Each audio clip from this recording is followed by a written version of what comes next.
มาพี่น้องมื้อนี้มาปลูกดอกเกียวมาปลูกเกียวฝนตกแล้วก็สิมาย้ายมาปลูกไว้ถ้ากินพี่น้องกล้วยตุยมันแล้วกล้วยตุยมันแล้วก็สิมาปลูกดอกเกียวเป็นดอกเกียวขาวครับพี่น้องย้ายออกมาย้ายออกมาปลูกไว้ถ้ากินมาปลูกใกล้น้ำเนี่ยโอ้ยพี่น้องเอ้ยปลูกกล้วยก็บ่ยังตุยหมดปานนี้ก็สิมาปลูกดอกเกียวเนาะย้ายมาปลูก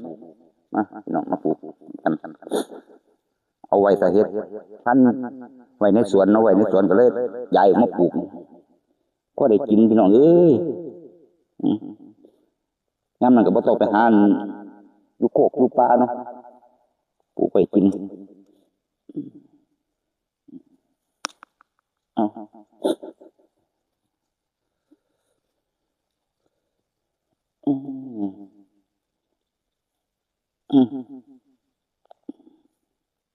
ฝนตกมันก็ได้ขึ้น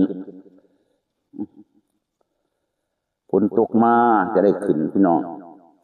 ปลูกไว้หลายที่ปลูกไว้เต็มเลยนี่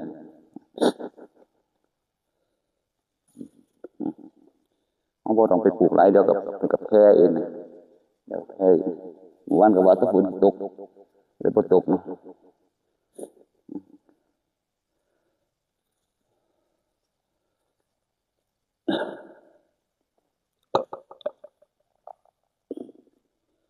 เดี๋ยวเขาจะเอาน้ำมาหดให้มัน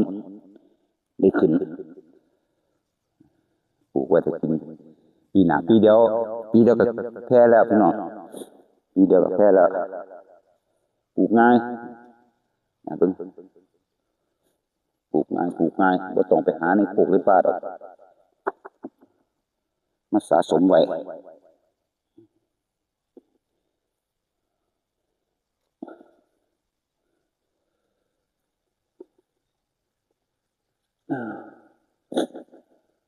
หัวสีเพิ่นก็ขึ้นคือกัน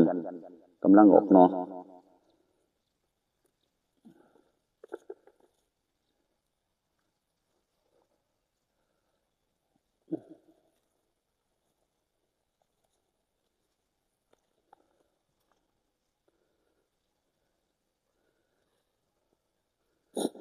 กำลังออกเนาะ